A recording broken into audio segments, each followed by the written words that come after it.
So I am here today with a gentleman who, well, basically editor is, I think, the big thing. If you had to kind of define yourself in one very reductive word, it would be editor. I mean, you're a lot more than that. You've got a lot more going on. But obviously, one of the things that I've listened to a lot of other podcasts with yourself, you've got a movie that you've basically put together yourself. You've written it, you've directed it, edited it, produced it, and other people have obviously been involved, like the actors and other individuals, but this has kind of been one of your big brainchilds. So I know you're probably sick of giving the elevator pitch, but why don't you tell people about the film, and then we'll get that out of the way, and then we can talk about other filmy related things. Yeah, great. Cool. Rick Ives, I'm here on your show. Thank you so much, Mike, for having me, first of all. And what was I going to say? Oh, I hope you're ready for some real genuine chit-chat, because this might be the most genuine chit-chat you've ever had today. I'm ready to go. It might be the longest genuine chit-chat you've ever had today. What's the longest you've gone so far, do you know? Nearly 3 hours, so I don't think we'll be able to reach that. All right, today. We're not doing that. That'll be on my next visit. Yeah, definitely. Editor, assistant editor, mostly is what my professional credits are. And then a whole slew of other things that I'm sure we can get into if you want to. But pitch for the movie I just released. That's what you want to hear? Oh, okay, yes. Solid Rock Trust. It is a bank heist movie like you've never seen before. So this is a woman in a room. The room is not at a bank. She has a whole bunch of cell phones. She has a whole bunch of accents. She has a whole bunch of different languages. And she's sort of organizing this whole bank heist that's happening in a bank far away, and everything that you expect to happen in a bank heist movie is still going to happen, right? So we got shootouts and double crossings and backstabbings and lots of surprises, and cops get called and hostages are in danger, all that stuff. But from this time, we only see it from her perspective in a room far away as she's on the phone with all these people. So in a way, it kind of like plays out like a stage play and also sort of a radio play, and there's different things that we play with there. Mm-hmm. But that's it. Everyone's really liked it so far. I know you watched it. You said you enjoyed it. And I hope your listeners can get a little teaser for it today and then go check it out. But definitely. Fortunately, my listeners, normally when I have a filmmaker or some sort of content creator on, usually a handful of my listeners do go out and check it out. And a lot of film buffs listen to my show as well, because I myself am also a film buff. So I do recommend this. Well, they're in for a treat, because you've never seen anything like this before. And it's a wild ride. It's kind of a roller coaster. Every couple minutes, every 10, 15 minutes, there's like a big turn and a big change. And whenever you think, you're going to predict what's happening, it will probably go in a little bit different direction. So fantastic. That was the goal. There you go. And that's a brilliant elevator pitch. So obviously I watched it before because you sent me a screener. So thank you very much for that, good sir. It was very enjoyable to watch that.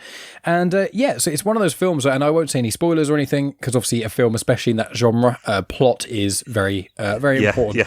I mean, the main lead, Coco Marshall, is absolutely phenomenal. I know you've praised her hugely. She's incredible on other shows, she's but incredible. she's just... There's not enough to say about her. No, it would almost be one whole podcast just talking about how brilliant she is. But she does all these different accents. Did she sell it for you? Oh yeah, pretty definitely. Well. Yeah. I mean, the French accent, especially, I thought was fantastic, and it was one of those. I remember hearing you in other pods, and it was like she can speak like 3 or 4 languages or something, and she's quite well traveled. And I was like, you can hear that, because I think she did obviously American, Australian, French, and then I think one was English as well.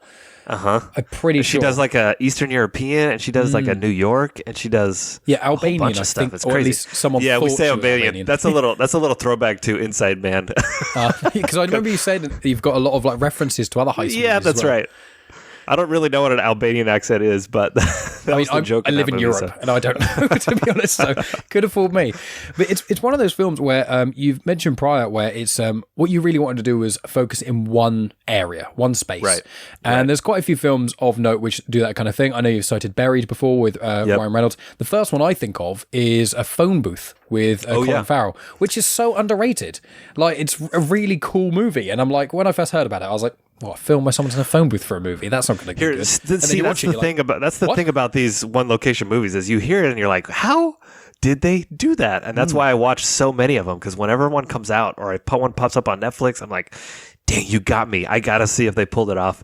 And Phone Booth is an interesting one. It's kind of cheating, because yes, he's in a phone booth, but it's a big action movie, right? There's like hundreds of extras on the street, and like guns and cops and helicopters. All that stuff is still in that movie. And I don't know if you know this, but at the time, I believe that was the highest cursing movie ever when it came out. I did not know that. It was like an F-bomb every like 2 to 3 seconds. Wow. And it had never been done before. Well, I was not aware Don't of ask that. me why I know that. I mean, I've grown up, like, a lot of the movies I've been watching has been Tarantino and Scorsese and things like that. So it's like, when I hear this has got the most swear words ever, and I'm like, at that point, obviously at that time it might have done, but once you've seen most of Tarantino's and Scorsese's, you know, it's kind of, especially like Wolf of Wall Street, which is one of my favorites. You watch that, and it's just like, well, that one took the award whenever it came out. I don't know who it took it from, but yeah, that was the highest. And then Tarantino, yes, but his movies are so long. That's, yeah. It's not like per minute, it's like production. It's more spread out. Yeah, exactly.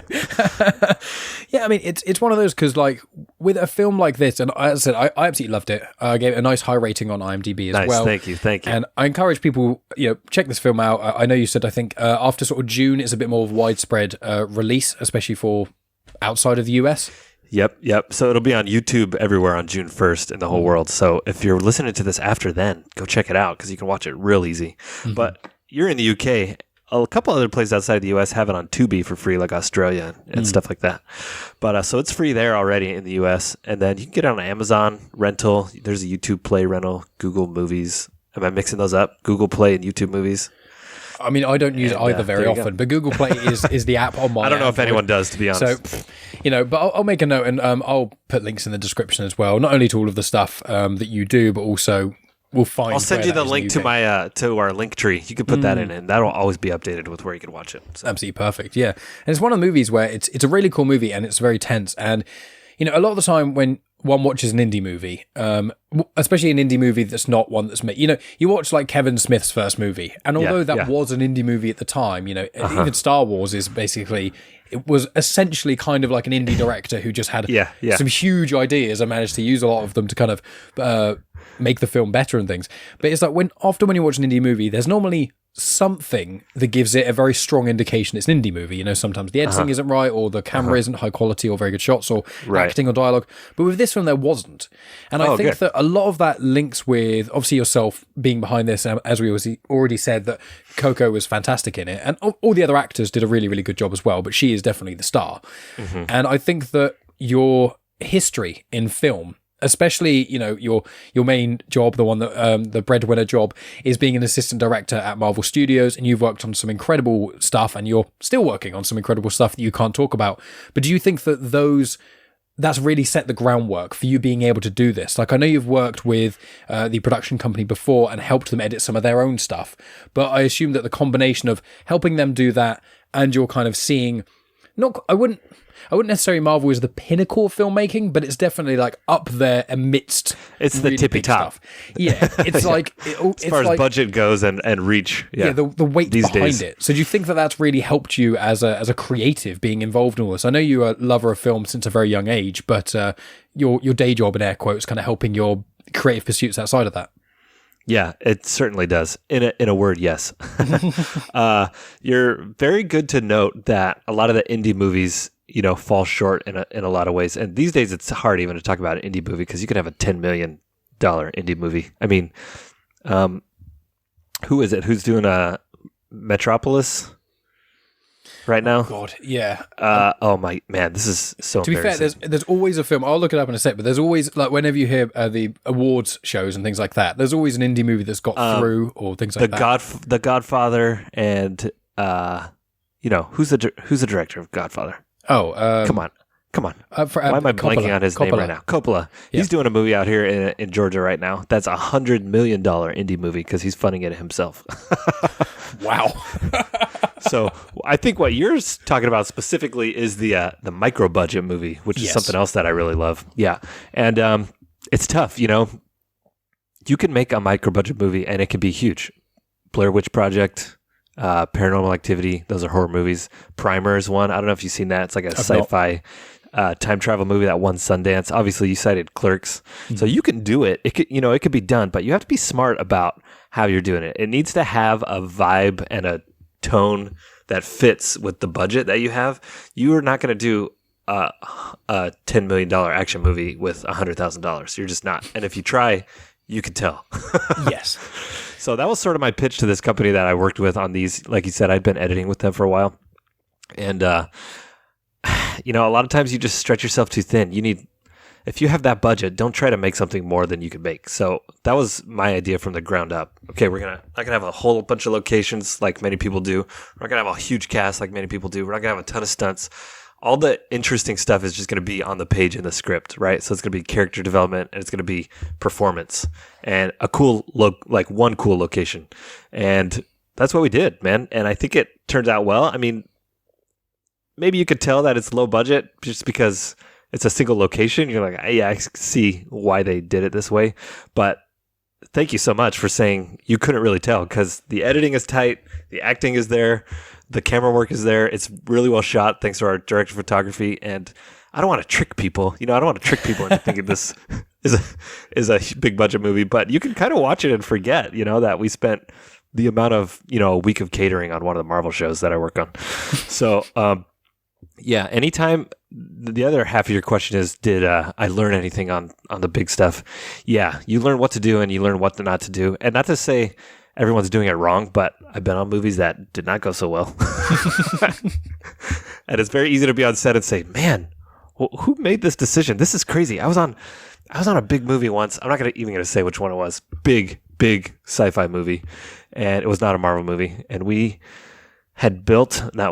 production had built a huge spaceship on one of the sound stages that we were going to shoot. And day comes, we all roll over on stage 3 or whatever it is, set up the cameras. Director says, I don't like this spaceship. We're not going to shoot this today. And they scrapped the whole day because what else are we going to shoot that day? And it's like, they didn't build this spaceship last night. It's been here for a month. And you just decided now that you don't like it? You know what I mean? So you're just missing out on forethought so many times. And like, man, why are you seeing it this way? Then again, when you're with really great, talented people, you see, oh, this is why they're shooting it this way. This is why it's edited this way. It totally makes sense. And how you could be economical with your approach and with how much you're shooting in a day and with what you're turning out. Well, and especially with you doing something which a term that I'd only learned from listening to you on podcasts, which is the dailies, which right. is basically, I'm sure you'll be able to explain it better than me, but it's like when you get a shot of like, here's a whole day of filming. Here's, hours and hours and hours of filming for realistically probably a few minutes of footage. But here's 18 takes of this one line with, varying shots and things like that. And obviously when you're working with the director or whomever in the editing room and you're kind of there with the main editor, or they just call the editor? The editor, yeah. Just the editor. When you're there with them and also whoever is kind of fronting the film, you get to see, here's those 18 takes. That one's the best. And you get to see why that one works and why that one doesn't work. And it's kind of like you're learning things that obviously you need to know on your job, but you're also learning things about film, which adds on to what you already know about film, because I know you love watching behind the scenes stuff and all those kinds of things. So it's like, right. I imagine your experience with the dailies, and specifically it's kind of like, deleting things, I can't think of the term, but it's like narrowing them down. It's like, okay, so that one's the worst one, then that one, then that one, then that one, and back and back and back. And you go from 18 takes down to like 2, and you're like, well, these two are pretty evenly good. Let's go for that one. Let's pick one. Yeah. So the process of elimination, that's the term I was trying to get out. Lord. So what if that probably helps as well? It's a lot like putting a puzzle together, except the puzzle pieces, you don't really know what the picture is going to be when it's done. You kind of have an idea of what it is. And then the puzzle pieces don't always fit together, right? And they're also different sizes and different important. So a lot of times it's like, okay, here's the scene. It's going to be 3 minutes long when it's done. But what are the 4 or 5 things that you really need to hit in this scene? Like, I really like this line of dialogue from this take, this performance. So we've got to get that in there. And then I really like this first camera move. So we got to put that one there. And then I really like the interaction, like maybe a couple takes back and forth between these two people. So we want that there. Once you have those in position, then you kind of got to build around it and say, okay, now what do we have left that is going to really get it, from point to point to point to point and tell it the same way we want to. And dude, you would be surprised how much work goes into this stuff. And it really shows when you have a great director who knows what they want, because then they had a performance that they were going for specifically. They had a camera move that they're going for specifically. If you look at the old Steven Spielberg stuff, he does whole scenes in one shot, but it feels like 3 or 4 because the camera moves in a certain way and the characters are blocked in a certain way that it feels almost like the whole scene is changing, in front of you. And if you're smart like that, you could do a whole scene in a couple takes, Mm-hmm. No, I completely agree. And it's one of those funny things. I'm in no way trying to say that I know a fraction of what you know, but what I used to do for fun before podcasting is I used to make music videos for bands. Yeah. So I put together about 10 of them or so, and that on a very micro scale, because obviously a music video it's the same thing. Yeah, it's the same thing. People are like, oh yeah, making music videos must have been really fun. Why'd you stop doing it? And I was like, because I'd spend all this time doing it. I wouldn't just edit them. I would record everything. I'd map out the music video. Okay. I'd work. Yeah, you'd shoot it, direct it, everything. Yeah, so I did everything for this music video, and I spend hours. People don't realize, like, especially when you're trying to fit it to like a song, or when it's like a big motion picture, when there's like certain sound effects that have to happen on a certain beat. It's like when you're doing that and you're trying to edit this together and stuff, and you're just like, okay, I've watched this same 3.5 second clip probably like 100 times in the last like 20 minutes, and I'm just so sick of this moment in time, and I feel like I've been living in it forever. And that on music videos is like, that's just indie stuff. I know there's no real pressure. I was doing it for people for free, so I was just like mates of mine. So I was like, if I kind of gave up a little bit, as long as it was passable, it wasn't really the end of the world. Whereas obviously, if you did that, it'd be straight out the door, and someone else would be coming in. So it's one of those things. So I sympathise with you, but I stopped doing that many moons ago. It's tough. The job of the editor is really to stay feeling like they're watching it for the first time all the time, even though it's the 200th time you've watched it. Maybe even today you've watched it 200 times. And I've got a lot of songs that are burned into my memory from working on them. Shout out to Black Eyed Peas in the year circa 2010. That, man, every time those songs come on the radio, I'm like, oh, not again. Even still to this day. It's like PTSD. It's like flashbacks. But yeah, it's really tough to look at it again, like, okay, what is the audience seeing for the first time? And how do you stay, separated from that? Separated from the things that you really like and the things that you don't like, but you can't really get it to work any better. You still got to try to look at it objectively. It's difficult. And being an editor, did you find that when you were putting together this movie, and obviously you said about your director of photography, they did some amazing work and things, because of your editing background as well, when you were being the director and when you were writing as well, were you finding that you could not quite shortcut, but cut the fat and not waste so much time, where knowing, for example, instead of having to do 20 takes of this one thing, you would like, we can probably get it in 5 or 6 just because I can kind of know without having to go in the editing room if this is going to work. Did you find that, or were you just playing it safe? Yeah, not so much like, I know I'm going to cut to something else, so I don't need that piece, but a lot of directors do work that way, actually. But more so, I kind of constructed a lot of the camera work with that in mind. So like I knew I was going to cover this whole 3 minutes in one take. No one used to shoot anything else. And I know I'm going to shoot this whole scene. Like the camera's going to be running around her. So I'm not going to shoot anything else. We're just going to do a bunch of takes like that. Or we're going to do one where she's walking around the camera. So I'm not going to shoot anything else. We're just going to do a few takes of that. And then, it is what it is. We shot everything with 2 cameras, so I could always go to something else. It's tough. Usually you could cut away to things. You have other people in the scene. Yeah. You can cut to other reactions, other lines of dialogue. That we didn't have that luxury here. We're always looking at the same thing. So you always wanted to shoot 6, 7 different angles at least on everything, just because, I mean, what are you going to do if you mess up something? You have nothing else. Except for the scenes that I knew we were just going to get, in camera this way. Yeah, so, I mean, from the beginning, I told our director of photography, this is how I want to shoot it. Even though it's one room, one person the whole time, I want it to feel like different scenes. I want you to feel like, you've moved on to another section, and we shot it that way. So if you look at the first 10 minutes and the last 10 minutes, you'll see they're very different. If you look at the first 10 minutes and the middle 10 minutes even, they're very different. So that was always intentional. Yeah. And I made a note, actually, I was going to show it to the camera, but I've written almost the entire synopsis there, so I don't want to spoil things. But I've got in big red letters, I've written 1 shot so far. So at one point, right near the start of the film, I think is when the 3-minute part you were saying, where it's like, I was like, is this whole film going to be in 1 shot? I was like, I'm sure it's not, because that is like a nightmare to try and film. Like I know. I haven't seen 1917 yet, but I know that's held to be a 1 shot when it's not actually. It's like a right. It seems even like the real 1 shot movies are never 1 shot, like Birdman or 1917. Yeah, they fake it, which is very good. Cleverly, you're still shooting like 5, 10, 15 minutes at a time in some cases, but that one in ours was I think 9 minutes long, 10 minutes long. It was long. you really could shoot a movie like this in one shot because, like I said before, it is a stage play, and I wanted the audience to feel almost like they're sitting in the front row of a stage play watching a one-woman show, and she's just doing this in front of you. And that was intentional too. So that first 10 minutes or so, I wanted you to see that this is not a trick. Her performance is legitimate. She could really do all these accents this quickly. She can really do all these different languages. And she hangs up the phone, changes character, picks up another one, and she's somebody else right in front of your eyes. And you can fake that, with editing. Like, okay, we're going to cut, give her 10 minutes, get into another character, pick it up. And then, when you've edited it together, it's seamless, but there's still a cut there. So obviously we did stuff like that too, but I really wanted you to feel in that first 10 minutes that you're here with her and she's just a really talented actress. Yeah, and one shots are something that if there's a shot that's longer than like a minute that isn't just like a scenic shot, I admire it more because I'm just such a, I think it was from the Daredevil, I have to say now Daredevil Netflix series because there's obviously a Daredevil coming out on the horizon if someone's in years to come and they want actually the Daredevil Netflix is on Disney Plus. It is now, but people know it as the Daredevil. At the time. You're talking about like the hallway scene, right? Exactly. And when I saw that, the fight stuff is always so cool because so much work goes into that choreography and making it look good and making it up to speed. And the actor, a lot of times, is the one doing it because you need to be able to see their face.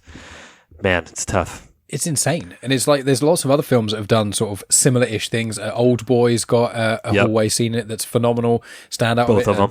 Yep, exactly. Well, I haven't seen the new Old Boy. Okay. I was like, why do I need to watch a remake if the original was basically perfect? That's kind of... Because it's in English. Now you don't have to read it. How dare you, sir? I'm fine. I don't need to just listen. I want to watch maybe a podcast. And it's Josh Brolin. There you go. I mean, that's a fair point. He is pretty good. Do you think the new Old Boy is good then? I enjoyed both of them for what they were. Did you enjoy? Is there an actual difference, or is it really just? I don't want to spoil the plot. It's very similar. I mean, that's another Spike Lee movie, right? Spike Lee. Oh, okay. It's the same. That was the same. Oh, okay, fair enough. Yeah, because I'm a massive film buff, but my partner Megan is not so much of a film buff. But we've got like a list of 100 films to watch and like scratch them off when you've seen them. And I've seen most of them, but I'm trying to get her to watch certain massive films. And like Old Boy's one of those ones where I'm like, it is a weird film, maybe because of a big thing that happens in it that I don't want to say, but there's a big thing, and it's like that turns a lot of people off. Yeah. And it's like, it's very violent. She isn't great with violence. Like she's fine if it's like Saw or like fantasy violence. If she can't imagine it happening, if it's like a lot of grindhouse stuff I quite like with by Robert Rodriguez, like the Danny Trejo movies, Machete. When it's over the top, it's a cartoon. It's exploding. Yeah. Exactly. But when it's like, Fight Club, watching Jared Leto get his face just punched in by Edward Norton, she can't deal with that very much because I can imagine it happening. It feels to me. real. Yeah. And Old Boy is like lead pipes and things being. This guy is just getting battered for like almost the whole film. Like he's just got bandages on him pretty much the whole time. Man, I'm just trying to think of other long action sequences. 1917 is a good one for that kind of stuff. It's wild. Yeah. And then so did they did one of those, or maybe two, in the newer one that Netflix just put out, All Quiet on the Western Front. Oh, I've heard good things about that. I've not seen it. Some more of that. A lot of war movies get away with that kind of stuff. There's music videos as well. Like there's a guy called Scroobius Pip, who's a rapper now turned actor, or spoken word artist as well. And he does a lot of his stuff in one shot. His music videos. Cool. So I recommend anyone listening to go check out Scroobius Pip on YouTube. Remember that OK Go one? They did the whole thing on treadmills. Yes, I mean they do some incredible. That's the same kind of thing where you have to like choreograph this whole thing, and they probably did it 500 times to get the one take that they needed. That's crazy. I think OK Go probably, although their music is all right, I haven't got a problem with their music, but their music videos, a friend of mine showed them to me a couple years back, and I was like, she showed me like 5 in a row, and I was like, you can't, I was like, this one can't outdo right, that one was one of the best music videos I've ever seen. They can't outdo themselves. And they're like, here's one where they do it in a plane doing zero gravity, and you're like, what? And it's one shot of them in zero gravity in a plane, and they manage to match the music with when they're experiencing gravity and when they're not again. You're like, what is this high concept music video stuff, compared to some I know, it's crazy.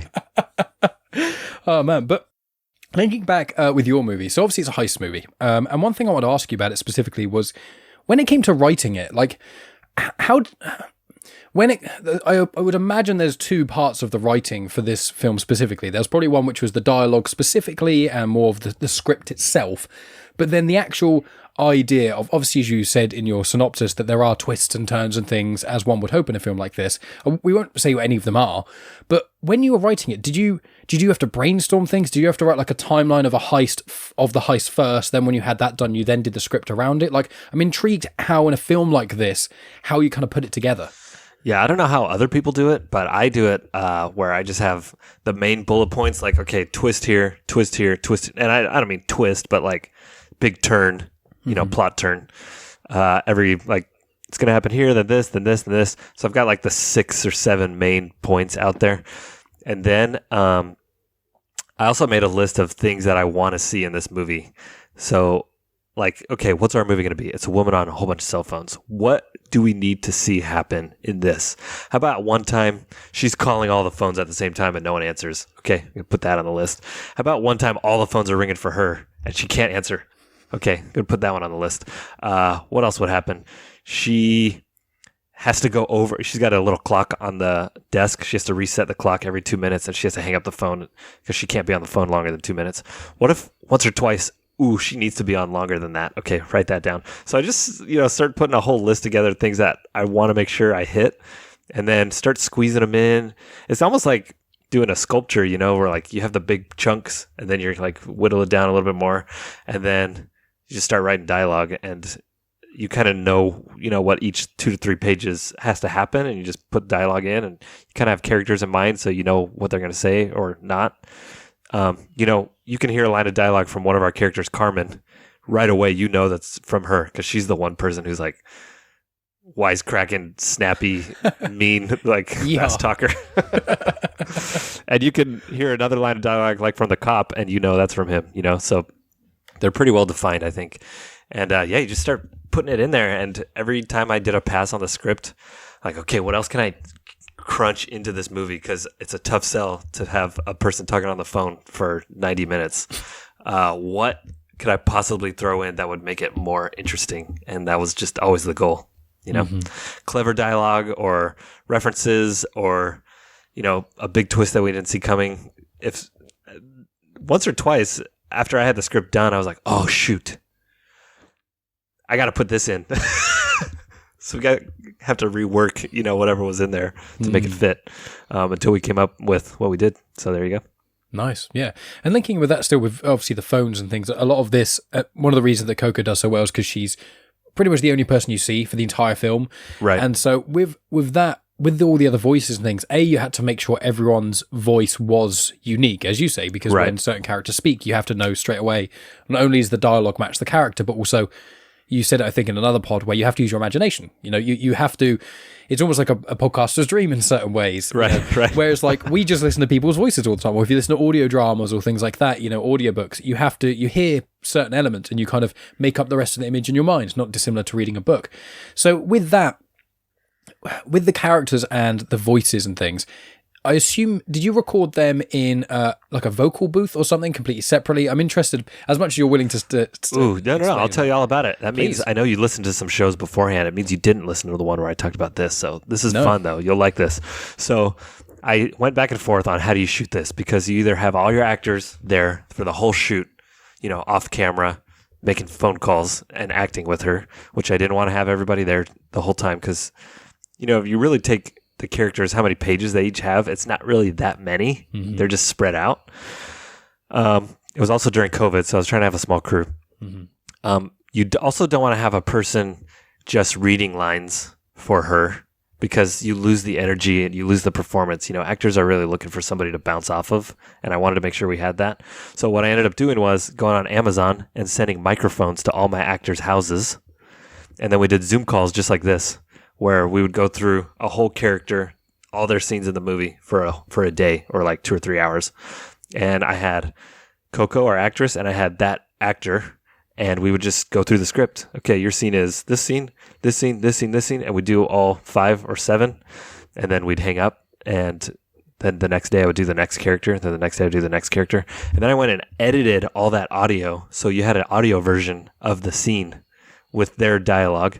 And then I cut that together and put it on her iPod so she could listen to it and rehearse against the performances that we'd already done. And then on the day when we showed up, I literally could push play on the same thing she'd been listening to, and she could go for 15 pages because she had it all memorized. And she knew the timing down. I'd put in sounds of phones ringing and whenever a phone hung up, so she could have a cue like it's ringing, and then someone would pick up and answer, and then she would just kind of be talking with a recording. And it worked so well because we could just hit record, and for 5 minutes or so, we could just roll from, those camera locations, and then whenever we got that, we'd move to the next one, and it was great. I mean, part of it is she's so talented that she could have all that memorized. I mean, I could never do that. I don't know how she does. But she also did really well with the accents because she had been practicing, the timing on that specifically. So it was fun. It worked out really well. Yeah, it's one of those things where there's certain films. I recently rewatched Buffy the Vampire Slayer. I loved that. I watched it when I was a teenager, and my partner had never seen it before. And I was like, it's something you'd probably quite enjoy. So we watched it. And as much as I love many elements of Buffy, not so much the creator, but putting that to one side, Sure. many elements of Buffy are phenomenal. But even in a show like that, which is held in such high regard, I know the film's it finished like 20 years ago now, but there are certain scenes where someone picks up a phone and you are like, you're not talking to anyone on that phone. Yeah, you're just taking space. Awful. They might even have written that dialogue in later. Well, that's it. And it's like in this film, it felt the opposite. I was like, because one of the things I was like, it genuinely seems like with the way she's responding and reacting and, the way it all fit together, it really feels like she is literally picking up the phone. But I was like, I would be very surprised if you literally had that, because then you'd have the audio coming out the phone in her scene, and it would from even just doing the small amount of film stuff I have done, it's like that would be a nightmare in post, just trying to edit out this person. I did that though. Oh god, because we played it all back over a PA system, so it was loud enough to hear from everything. Yeah. Whoa. And I ended up, I mean, there's nothing else you could do. You just go through and cut all that stuff out one line at a time.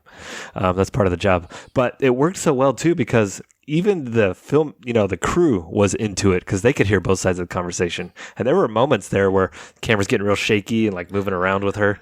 And I'd call cut, and Dakota, our director of photography, would set the camera down and be like, whoa, I felt that one. I felt it. I felt like I was in the moment because you already kind of have it there, Yeah, because one thing you've spoken about before is with the characters, and it's like the film like this, where it's basically it's the plot and the characters are the main thing. So it's like, if you have a plot that's focusing around one character for an hour and a half, if you aren't invested in that character, then it's basically just you're sat there going, why am I watching this person right just plod about in this place? Yeah. Well, you lose your audience if you don't care. That's what's so important. You gotta care about them. And it's been mentioned in other podcasts, but like you managed to do it where relatively every character had a reason for you to care about them, or if you didn't care about them as a person, you were like, something's going to happen. Like, I won't spoil anything, but like with certain characters that you were like, I don't necessarily like this person, but I can kind of sense something's going to happen with them. So there's a lot of characters, I'm sure, like in the Marvel universe and in comics and superhero stuff, when there's a billion characters, like you don't have to like them all, but there's characters that sometimes like you're not supposed to like them. Sometimes you're supposed to dislike them, and that's part of the fun too. As a character, as opposed to as a person. I love Captain America as a person. He's a lovely, lovely chap, and as a character, he's fine. But then, like Loki, I don't like him as a person because he's a dick. But as a character, he works so well in plots, and it's that kind of it's the balancing act one has to do, and it's like with almost an ensemble of characters, but hyper focused on one, and having Coco bounce off all these characters and things, it's a pretty hard juggling act. I think you genuinely pulled it off successfully. Oh, thank you so much. Yeah, it means a lot that it actually worked, because it's sort of an experiment.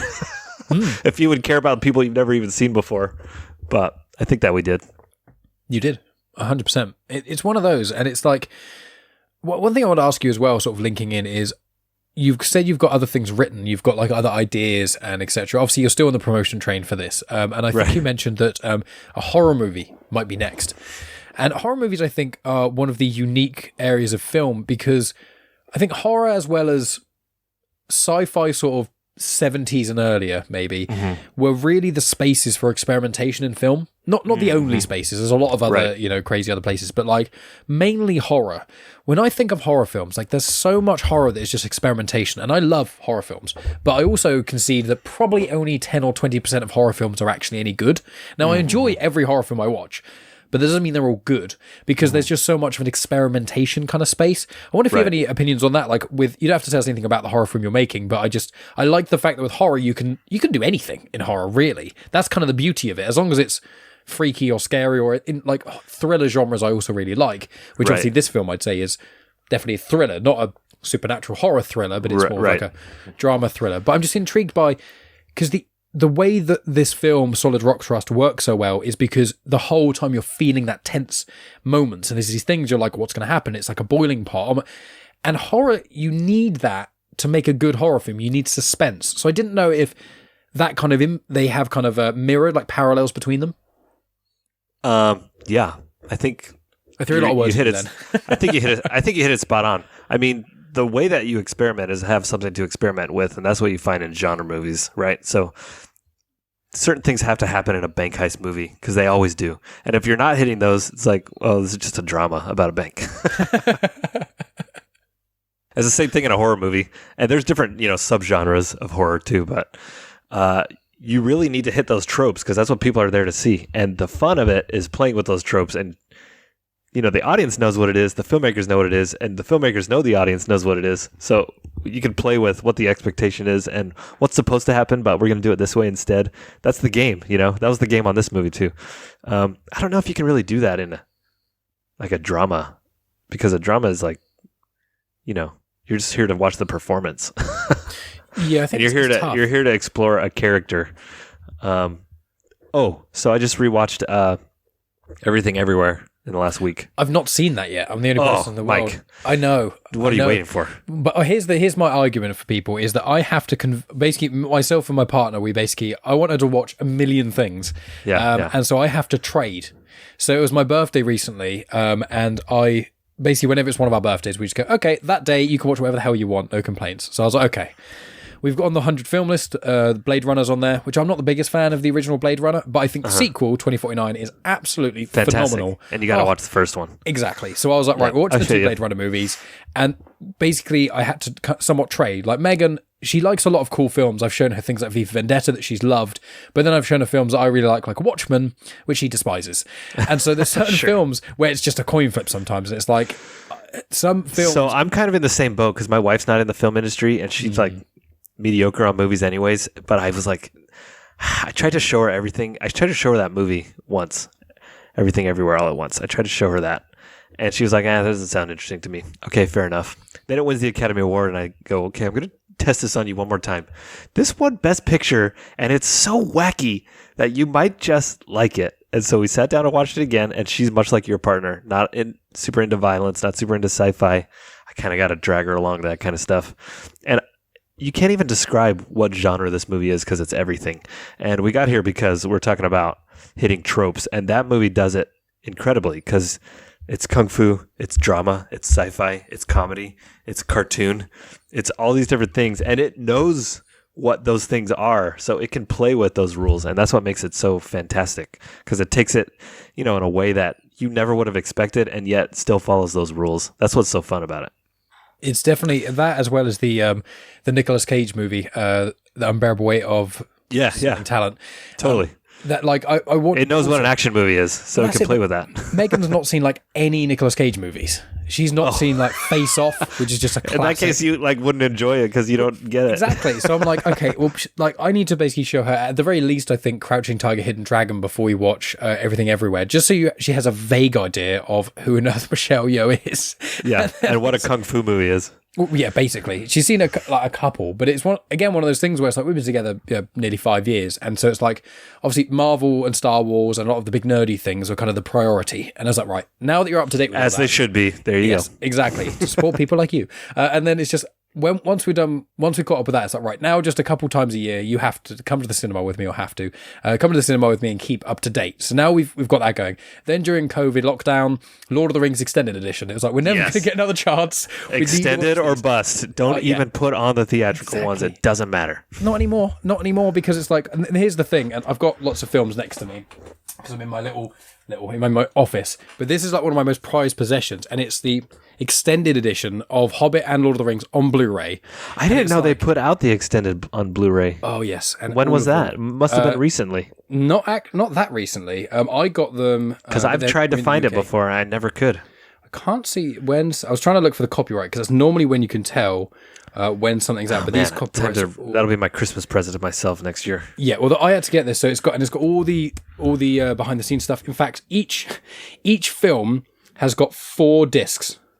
So it's like, and that's Blu-ray, not DVD. Yeah, so it's normally 2 discs for the film, and then there's also the making of, and there's 2 making ofs for every movie. So there's I've watched them all, Mike. I've watched them all. When those came out on DVD, I watched like every minute of all those. It's a great upgrade, and it took so much of me to not buy. They had a version of this which there were only like in the UK, like it was either 200 or 1,000 made, and it was like a box, and it was like printed and numbered, had these in there as well as like all these collectible things, and it was something like £800 or something.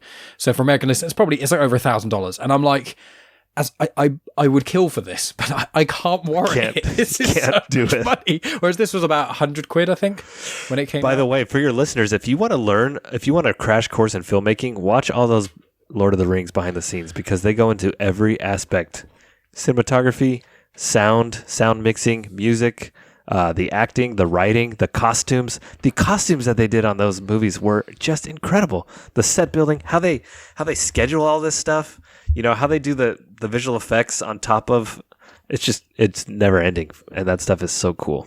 Yeah. It's insane. I mean, even if you don't like Lord of the Rings, it's fascinating. Yeah, but if you don't like Lord of the Rings and you've seen those 3 movies, then get out of here. What are you doing? You don't belong here. Yeah. No, get out of here. Show. Gatekeeping, just for Lord of the Rings, nothing else.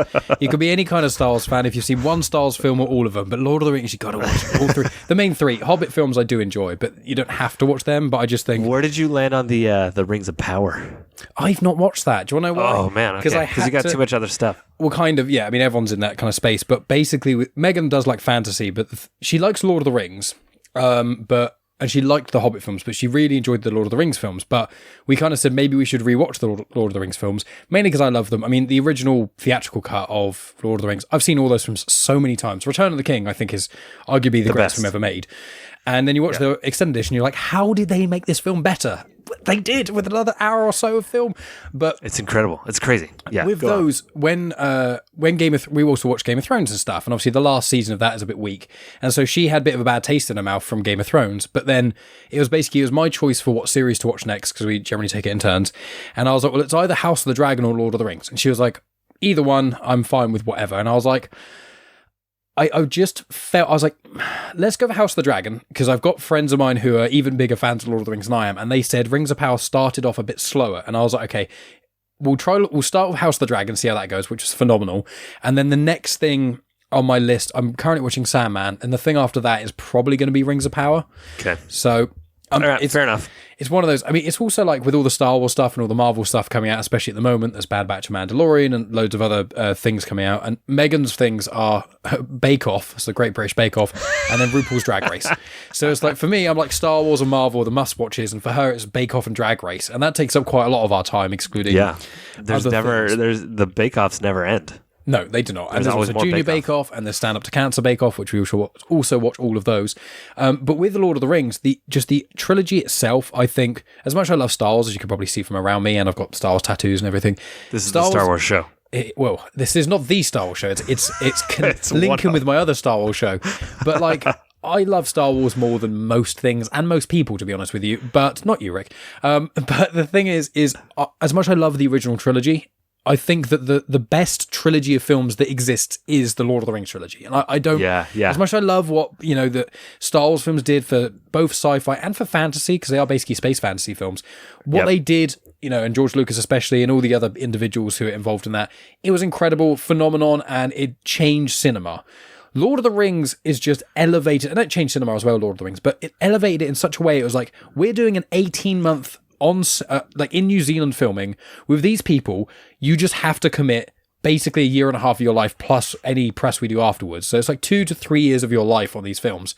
And when you see the people still talking about it today, when you got Elijah Wood and the rest of the Filthy Hobbitses, all of them talking and things, and today they're still so passionate and they're still so excited by it, because there's a plan from the beginning to the end, and that's something that Star Wars could learn. Well, you hit right on, because even though Lord of the Star Wars is my franchise too. That's the number one, because that's the one that like gets under your skin and you care about that for when you're a kid. Can't stop thinking about it. But objectively, yes, the Lord of the Rings ones are better, because even Star Wars runs into, this didn't really work. This part isn't great. I didn't really like whatever part of it. Don't say Ewoks, because that's my favorite. But our tortoise is named after Wicket, so we have a female tortoise called Wicket. So we love Ewoks in this house. We've got. But the Lord of the Rings doesn't have any of that. It's just good no matter what. There's no bad scenes. There's nothing wrong with those. You don't have to apologize for it. You can't change any of it because it's all perfect. Yeah. Yeah, so and that's the thing. I love Star Wars, but I do have to often apologize or explain something for Star Wars. But it's like if you watch the 3 theatrical or extended versions of Lord of the Rings, you can basically every question you've got is probably answered. There might be a few little bits of lore stuff that's not like explicitly word for word told you in your face, but they are 3 perfect movies. I cannot fault them. And then they made extended versions, and they're even better. And you're like, how? How did you do it, Peter Jackson? And how did you get it so wrong on the next 3? Yeah. Ooh, did that hurt your feelings? Sorry. I like the Hobbit films, but they are 100% weaker. They are. Yeah. I mean, I never read the Lord of the Rings books or the Hobbit book. I'm a blasphemer, but even friends of mine who are massive Lord of the Rings fans or Hobbit, whatever, everyone has basically said, yeah, there's not enough material for 3 films. 2 maybe. 3 not so much. I mean, I like all the Hobbit films. I do enjoy them, but the first Hobbit film, I think it takes him nearly an hour to even leave the Shire, and you're like, this is taking too long. This is just. That's my issue with the Hobbit more. Yeah, so. I also didn't like that so much of it was CG instead of practical, which is why the Lord of the Rings still holds up. But anyways, you make things good, which linking back to your film, some of the effects that you use. If you make it look real enough for you are looking at it out, not even with a camera. If you're looking at this and you go, that looks real, then if you put a camera on top of it and send it to people, in theory, it'll look good forever. It's one of those things. That's why Star Wars, the original trilogy, in many ways is timeless in that respect, because although the special editions unfortunately have some of tainted that somewhat, but the cantina scene, to my recollection, there's no CGI in that. So you watch the cantina scene now, or back when it came out in the late 70s, it still looks real, and that's the beauty of it. Yeah, you're right, totally. I have nothing to argue with about that. You got me. Don't need to argue with me about it. It's just one of those things of making film. Like one of the other elements of your film that I quite liked is I may get the person wrong, so you will know this because it's very common. Someone's smoking gun. Who is it? Is it Pavlov? It's when you see something in a film and you know it's going to come up, it's going to mean something of importance. Yeah. So and so smoking gun. Chekhov's gun. Thank you. That was it. Yeah. I'm thinking of Pavlov's the Pavlov's dog. Test. That's the ring the bell thing. Exactly, and the dog drilling. Yeah. So I get them confused because terrible. But like with your film, I found that there was enough stuff going on in certain shots where it was just kind of, for lack of a better word, almost flavor text to be able to see things round. But also there were certain things where if you're like, that's been in the shot quite a lot, or what's the significance of that? By the end of the film, you're like, I got you. Yeah. Which I appreciated that. Like, did you go in the film like specifically thinking of these little finer details? Because I assume where you were in editing is all about the finer details. Half a millisecond can make the difference of anything. The worst thing ever is when you're watching a movie and the solution for whatever the protagonist needs comes out of nowhere, right? So that's another thing. It's called a Deus Ex Machina. Have you ever heard that? Oh, yes. Yeah. In fact, there's a film called Ex Machina that's phenomenal. But yeah, that's not, strictly speaking, that's related. Different. Sorry. Basically, when God comes in and just solves the problem for you. By the way, biggest Deus Ex Machina ever is the Eagles coming in at the end of The Lord of the Rings. You're like, what? How come they didn't do this to begin with? It could have solved it in movie number 1. But whatever. That's my only complaint about the Lord of the Rings movies. But you can get away with a Deus Ex Machina if you set it up ahead of time and you give people clues. So yes, I was constantly in there like, shoot, this is how it's going to end. How can I kind of set that up ahead of time once or twice so that when you see it, you go, oh yeah. Oh man, I didn't see that before, but now I get it. And then it becomes one of those things where you can go back and watch this movie again and you pick up all the little stuff, that you missed along the way. Because it's there. I promise you it's all in there. Well, that's what you want. I mean, would you think that, do you think more directors nowadays should spend time even if it's like an internship or a work experience, just doing something in the editing room, do you think that that's a skill that a director could really learn from? Or do you think for yourself it did, but it's not necessarily something that everyone had to learn from? Because my impression is you probably would. Directors actually do spend a lot of time in the editing room. They're just not pushing the buttons. Well, I meant like before they start directing people. Because the editing, if I'm correct, is towards the end, isn't it? Or do they do it as they go? Nowadays, it's sort of as they go. Like they'll be shooting scenes, and before they scrap a set, they'll have the scene edited just to make sure they didn't miss anything. Mm-hmm. But, you know, when someone's even directing a Marvel TV show or even not a Marvel show, like something even smaller, they've directed something before. They've been in the editing room. And you kind of learn along the way in that respect. Yeah, it's very helpful to have it in mind how this is going to cut together. I think it's really helpful to be able to just sit and do it yourself, like have your own fingers on it and experiment, you know, without the editor in the room. Now, a lot of editors don't like that when the director knows how to use editing software, because that's kind of the barrier to entry, is learn how to do this stuff. But as soon as directors do know how to do that, it's like, oh no, they know how to edit. So they're like, literally, there's rules in the DGA about you're not allowed to have an editing system. You're not allowed to do this part because you're stepping on someone else's toes. And man, people hate that stuff. But thankfully for mine, it's a non-union show. I could do whatever I wanted.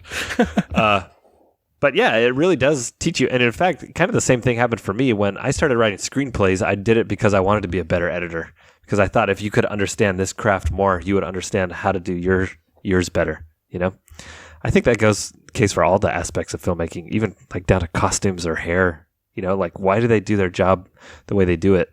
And you can work that into a script. You can make that part of the story. You know. And if you have a full grasp of when that happens, what's going into it, like even just getting somebody ready in the morning to, you know, if we have a call time of 8 a.m., we can't shoot till 9:30. Well, why is that? Because hair and makeup takes this long. Okay, well, you work that into the schedule. And a lot of times the micro-budget movies that we've been talking about don't have a grasp of all that stuff, and they end up having to rush in the last couple hours of the day because they're so far behind, because they didn't have a knowledge of what goes into that. Someone doesn't know how long it takes to set up the lights in a room. They think, oh, we're going to just run in there and we've got 3 hours to shoot the scene. Well, no, actually, you've got 30 minutes to shoot that scene because it's going to take 2 hours to set up. And testing and making sure, because the last thing you want to do is just, let's just record and see how it feels. Like, no, it will be terrible. You're setting yourself up for failure that way. And if you're not lighting it, then it's going to look not lit. And you can tell.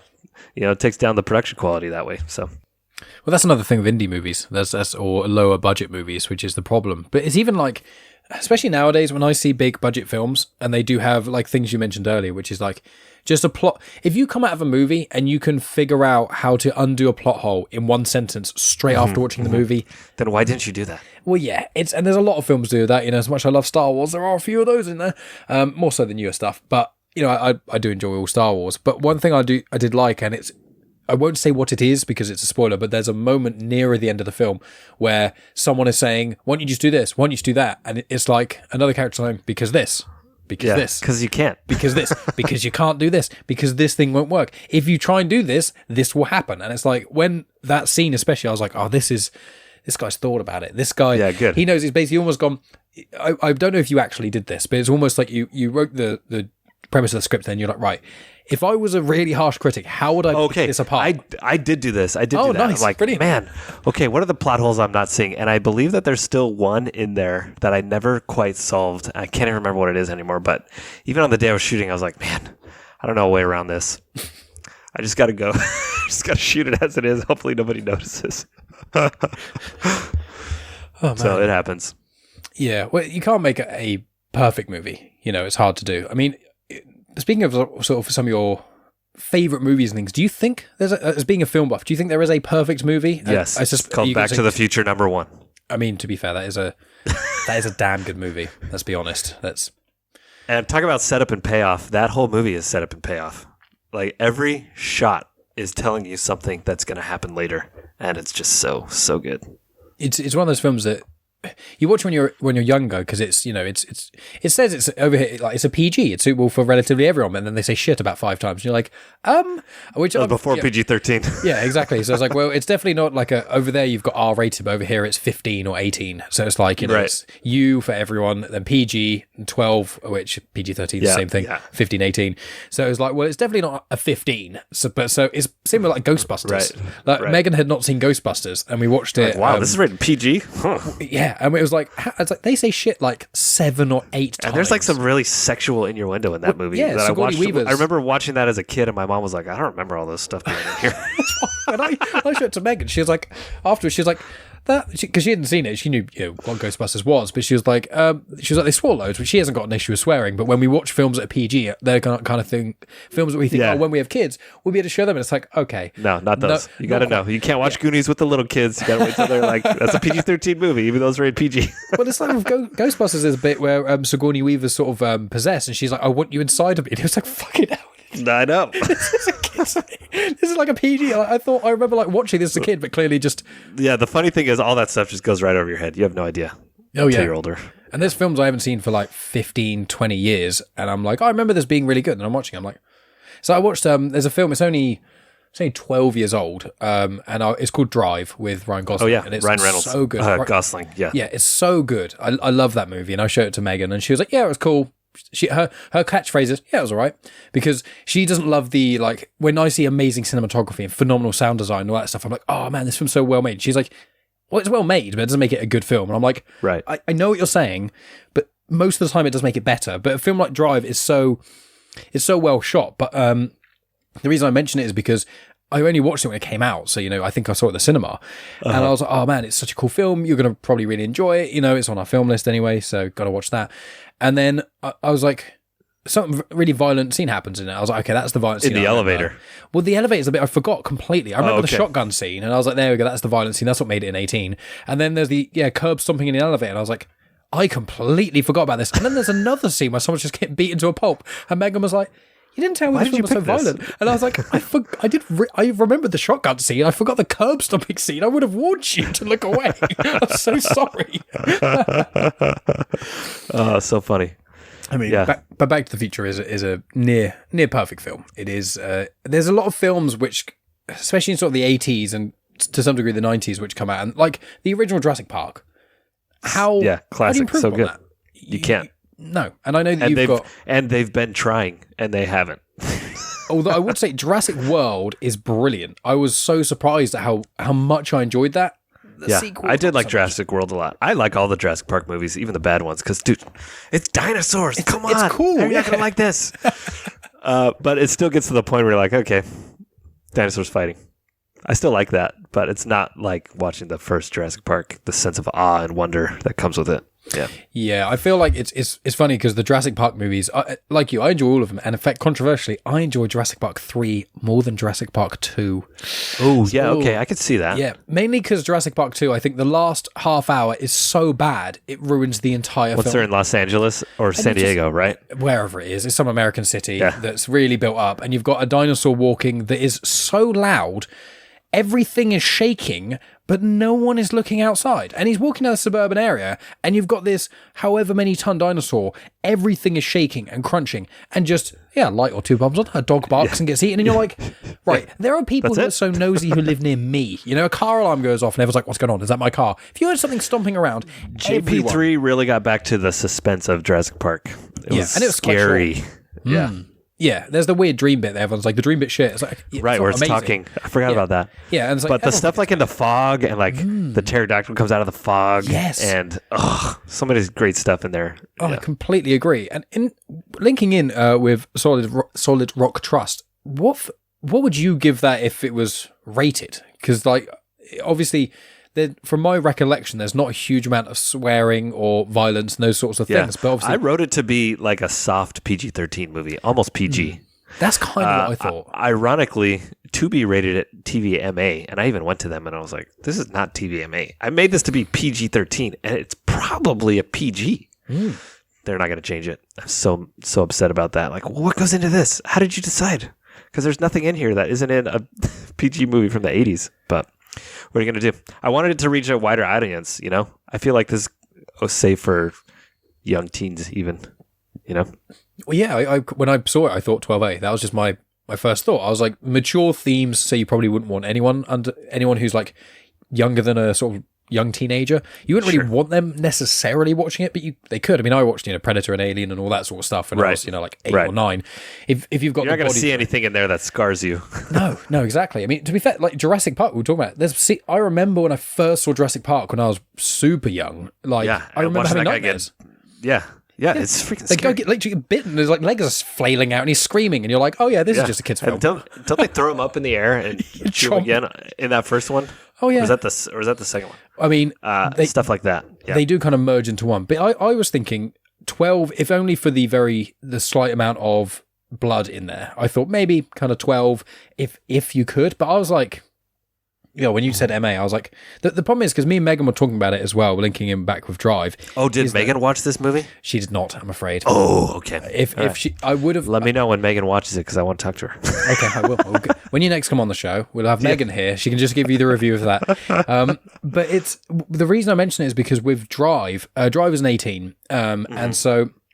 Or R-rated in America. So it's like when you go into a film, especially in England, because it's like, PG is a nice yellow triangle. And then you've got a 12, which is like a red circle with a 12 in it. 15 is the same. But then 18 is like a really deep, dark red circle and the text is white. So you look at it, it's like, oh, 18. Like, oh my God, shield my eyes. What am I going to see in this? Exactly. And it's especially nowadays, because Drive, as I said, was out in the last, I think it's 2011.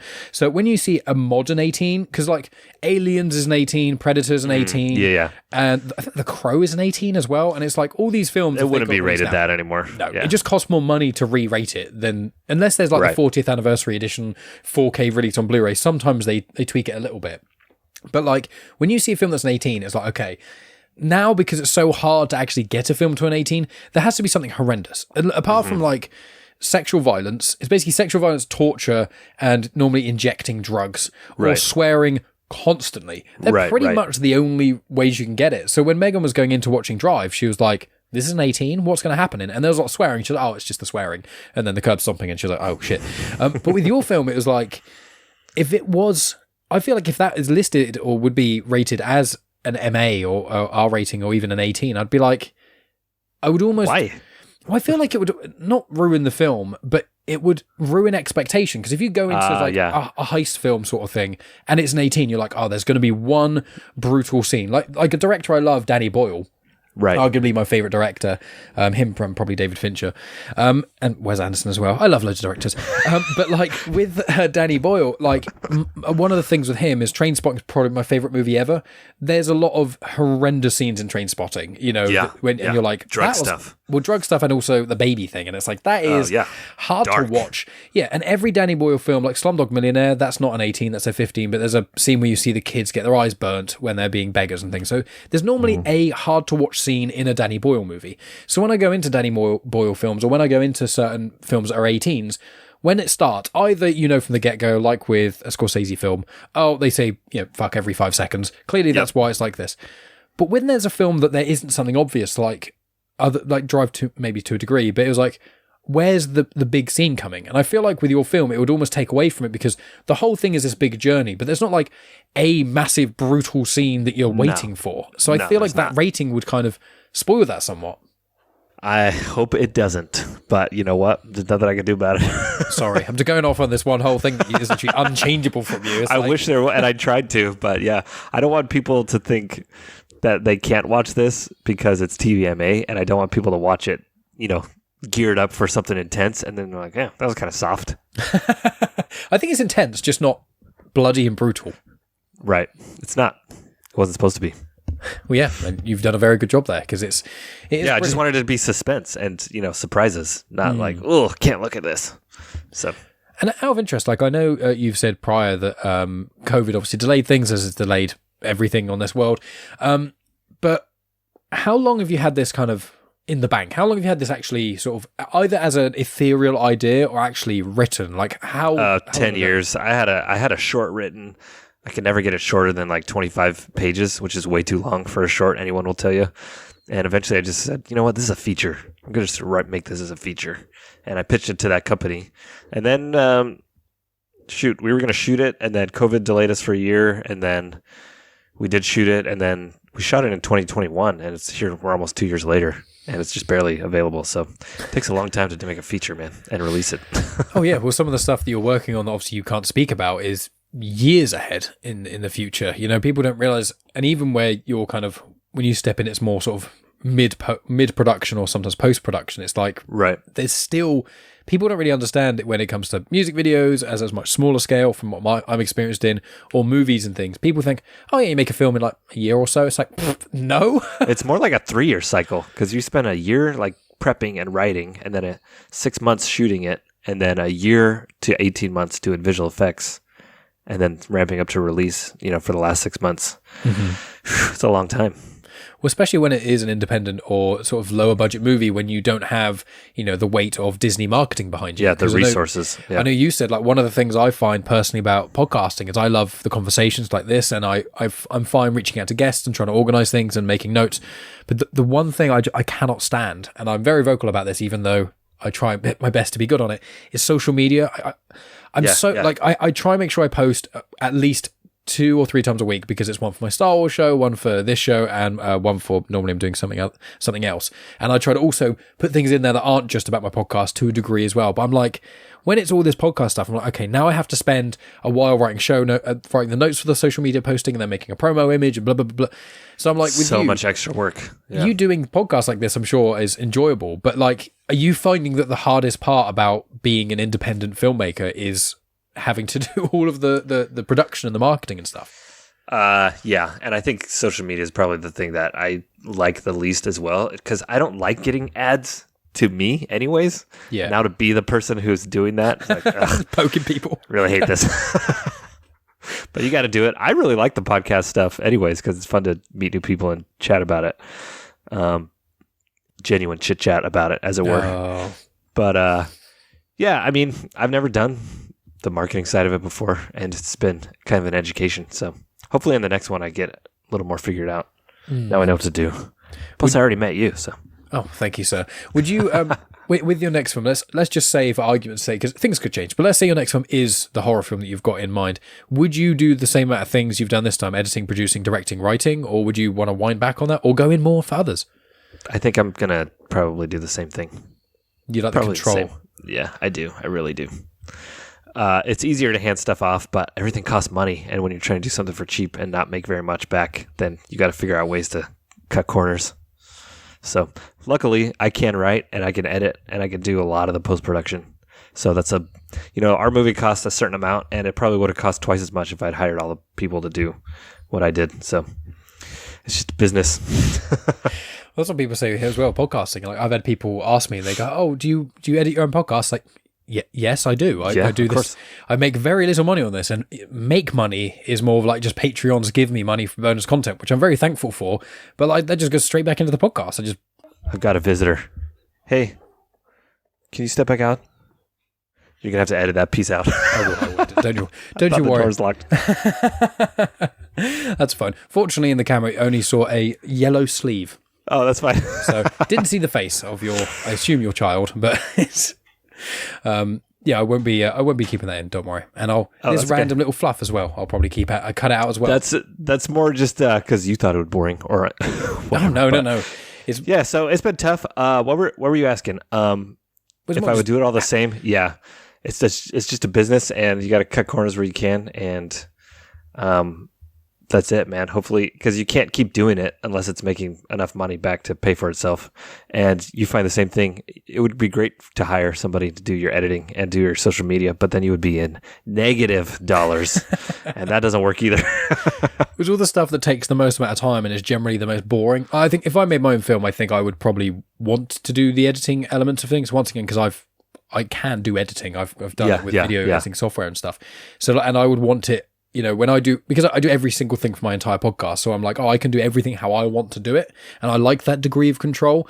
But it's that I think editing a film is different to editing audio, because editing the audio is just like, just make sure there's not any really long silences, get rid of any background noise. It's quite simple podcast editing. It's very linear too. Yeah. You just have one thing to go and you just chop out what you don't want. Yep, that's exactly. Whereas obviously with filming, it's like, you know, you have to film. Actually, that's a good question that I didn't haven't considered. With your film, because it was all in one location, like if we compare it to, say, a Marvel movie, you know, there'll be scenes which are all shot at the start of production, but are actually chronologically all over the place because either certain characters have to be all together at the same time, or even actors' own scheduling, or you have to build this set and then this thing has to happen and then something explodes and then we need the same set, but damn it, blah, blah, blah. With this, because it was almost purely shot in one location, did you do that? Like, did you have to shoot certain scenes or did you shoot it in quite a linear way? No, it wasn't linear at all. You always end up going out of order just because same reasons. Schedule, like we can only have actors on certain days. And we were fighting the weather a lot. So whenever there was a thunderstorm, we had to just shut down completely because that room just turned dark. And we had lights, but a lot of our light was sunlight through those, you know, big windows. Shuttery bits, yeah. And also it was a tin roof. So as soon as it's raining, all you hear is... And then we did have a couple locations that we went to, and we could only get those like on a weekend or something. So you go into it like, okay, we're going to shoot this chronologically, and it's never possible. It just never is. You just try to shoot chunks together at least, so it's easier for the actors to be in this moment, you know, for half the day instead. But good question. And you've said this before, but as we sort of start to wrap up here, how long did it actually take you to film? Was it 11 days? Oh, yeah. So we shot in 11 days. It's super fast. So most movies will shoot like 2 to 4 pages a day. A lot of indie movies will do like 5 to 7 a day, or TV shows a lot of times.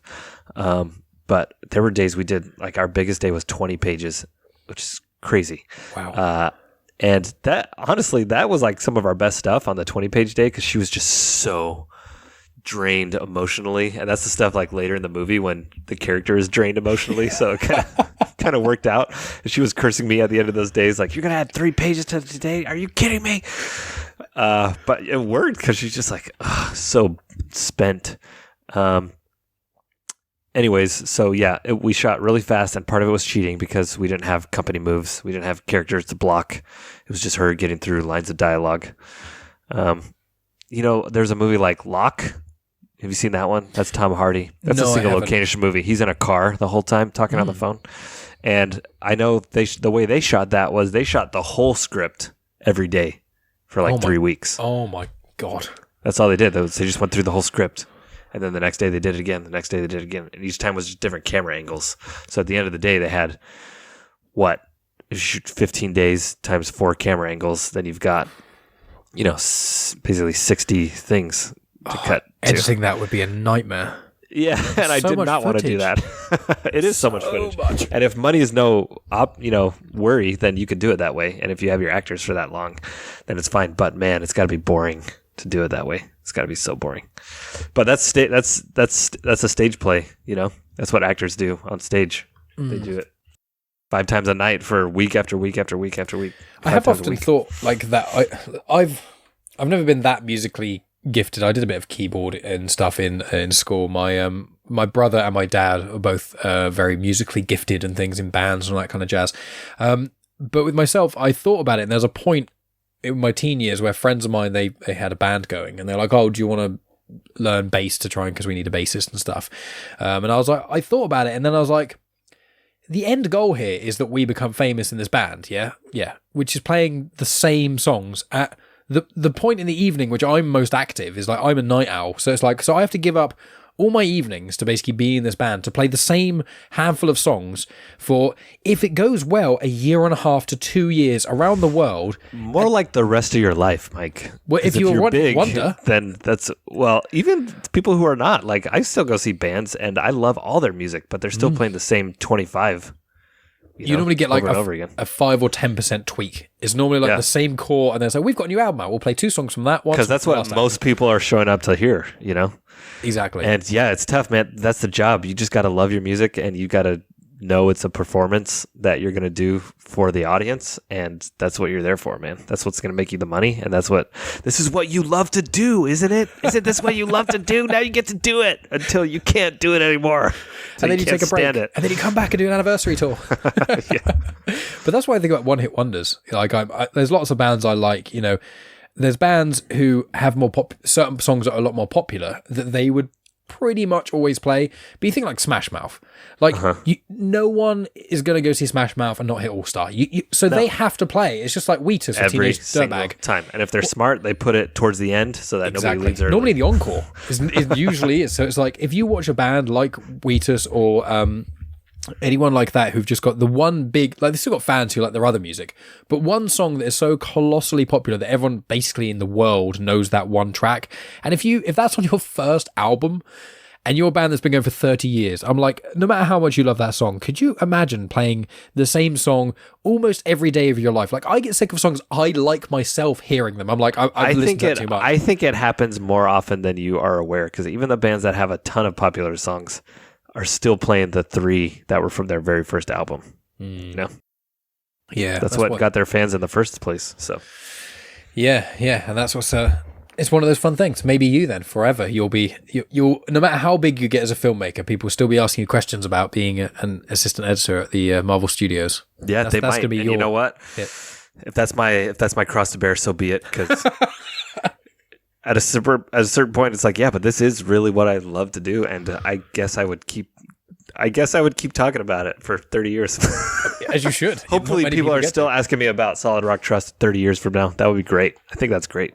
That would be incredible. Well, to wrap this up, I think, Solid Rock Trust, it was fantastic. And, not to be completely honest, obviously, when someone approaches me to come on the show, especially when they've made a film, there have been points in the past where people have made films and I have or haven't said yes to them, and then I've watched the film and then been like, ooh, yeah.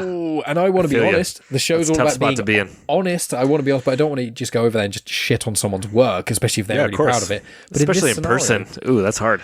Yeah, it's rough. But in this scenario, I don't have to do that because the product you make is genuinely brilliant. And I mean this in complete honesty. If this was a film that got advertised on TV or whatever, and I went to the cinema and watched this film at the cinema, I would believe it's a cinema level quality. I would be satisfied leaving the movie being like, I paid money for this and I'm happy with that. I genuinely think that it has the amount of professionalism behind it, both with yourself as the driving force, but also, once again, shout out to Coco Marshall because she was just phenomenal. Like, the two, I know there's more to it than just the two of you. Yeah, of course. But the two of you being like those driving forces with the experience you had, and I don't know how much experience she's had, just the raw talent of her as a person, them together has just made this absolutely incredible heist film. And all the things that you said about it in this conversation, there's lots of things you wouldn't expect. It's different to other heist films that you've seen. It's also, all shot in basically one location, which is really clever and has its own angle. There's so many bits and changes in pace that you wouldn't expect. So I just think this film is just absolutely fantastic. And, I really appreciate you reaching out to me so we could have this conversation and so I could watch the film. But I will be promoting it and stuff, and make sure you reach out as well. I'll put links in the show notes and stuff, but once it's got a bit more of a worldwide distribution, let me know and I'll happily post about it on social media. Oh, nice. Thank you. Well, ringing endorsement. I'm so appreciative that you enjoyed it that much. Yeah, thank you. It's amazing. So is there anything else before we wrap this up that you want to add in? I'll put stuff in the show notes, but any final things? No, this has been great. Thank you for having me so much. Love your show. Love that you talk about Star Wars all the time, because I'm there for it, man. I don't know how you have the time to read all the comics and everything that you do, but so great. Nights. Sleepless, and that's the answer.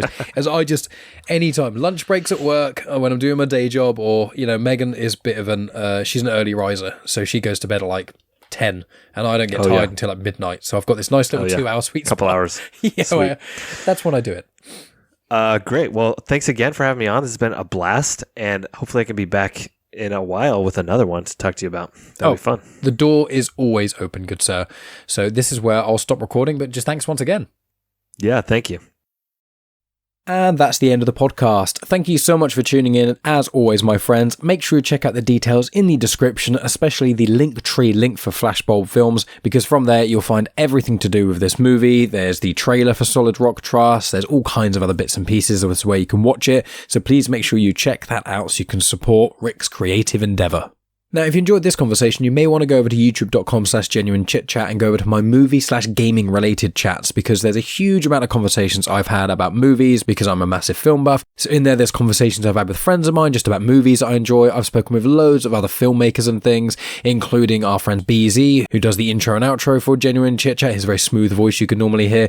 He actually made a couple of Green Lantern fan films, so I had him on the podcast a couple of times to talk about that. I spoke with Michael McCormick, who is I call the Puppet Master. He worked on Dark Crystal and Labyrinth and Return of the Jedi with Jim Henson creating puppets, and the YouTube video of that you can actually see some of the puppets that he used in those movies he actually kindly showed me. So that was a delightful conversation as well. I've also spoken to actors. I've spoken with people involved in other creative endeavors, including Mandy Wong, who created the Million Lou Show, which is an animated kids series. I've spoken to Goff of Beer Nuts Productions about 6 times, I think. He's a blind Australian filmmaker who primarily makes comedy movies, but he's also made a documentary about himself and his own blindness. So there's loads and loads of different people I've spoken with. Recently I spoke with Kevin Shinnick as well about working with George Lucas. So I've spoken to lots of people about movies and stuff. So if this is your first time tuning in, please make sure you check out all the other amazing things on pretty much any podcast app. I think apart from Spotify, you can search within my feed. So if you just type in movie or film or acting, those sorts of things within my podcast, or just type in those words with Genuine Chit-Chat on it, or obviously go to my YouTube channel, you can find out loads of information about that, because I have had a lot of conversations about films. So recently I was on the show Where I'm From, which is something that Alison Shelton has launched that she does on her Instagram, which is really cool. You can view it after the fact on YouTube as well. A link to that is in the description, where basically she has different people on the show to do an interpretation of a poem called Where I'm From. So I wrote my own interpretation of this poem and I read it out loud for people on Instagram Live, and then you can check it out on YouTube. So please make sure you check that out to support Alison Shelton. There's other guests who've been on Genuine Chit-Chat who've been on Where I'm From, like Ms. Tonya Todd, like Rhea Carrigan. But Alison Shelton has actually been on Genuine Chit-Chat several times. She was on primarily to promote her comic series Reburn, which she did with Elise McCall, and Elise I also had on the show a couple times as well. Alison Shelton's also part of the Femme On Collective, which was created by Rhea Carrigan. It's an absolutely incredible thing, so make sure you support Alison Shelton wherever you can, and you can check out the other episodes I've done with Alison, and also you can check out my poem that I read out. But what else have I got coming up? Well, a couple days ago, I released the 5th episode of the Mandalorian discussion show. You can watch the video version for that on YouTube, or just listen to the audio version on the feed of Comics in Motion. I'm trying to have different guests each week, and the episode just released had Spider-Dan from Spider-Dan The Secret Wars and Ike from Ike's Flame on there. We had a really amazing, nearly 2-hour-long discussion on Mandalorian Series 5, Mandalorian culture, all kinds of really interesting stuff. So it was a great conversation. I absolutely adored it. And then next week, I'm going to be at Star Wars Celebration over the weekend. So myself and Megan are going to record our thoughts on Mandalorian Episode 6. But for this feed, as well as probably Star Wars Comics in Canon on the feed of Comics in Motion, I'm likely going to release some of the Star Wars Celebration things that we discuss. So we're going to hopefully be going to Star Wars Celebration. I may end up talking to a couple people there, but at the very least, myself and Megan in the hotel rooms after we've had a whole day of Star Wars Celebration are going to record our thoughts on the Celebration convention itself and some of the other cool stuff that we found about Star Wars there. So I'm very, very excited about that. The week after that will be a recording release that I'm due to record tomorrow with a gentleman who is an author with a very, very important message to tell. There will be trigger warnings, but I'll get more into that once I've got that recorded. And in the coming weeks as well, I am going to be recording another edition of Disney Discussions. That's going to be Disney Discussions number 6. So I'm very excited to talk about that. And then I've got a few other things in the pipeline as well. There's people contacting me wanting to come on the show. So I've got a lot of emails to catch up on, to be honest with you, before I go to Star Wars Celebration. But lots of cool things there. But you can support the show by going to patreon.com/genuinechitchat. For as little as £1 a month, you get access to hours and hours and hours and hours of additional content. If you're a movie buff, it's especially great for you because myself and Megan primarily review movies and TV shows over there. We also talk about like road trips and holidays that we've been on. I also release Star Wars Legends book reviews on there that don't come out anywhere else, and lots of other bits and pieces that I am up to. It's generally just a good way to keep up to date with myself and Megan, but also support the show and get hours and hours of bonus content. There's over 150 episodes of Afterthoughts over there right now. Some episodes are as short as 7 minutes, other ones are as long as 40 minutes. So it's a nice wide berth of episodes with a huge amount of variety on the kind of things that we watch and consume. So please consider checking that out. It's as little as £1 a month, which is about $1.50 a month, and you will get at least one episode every single week.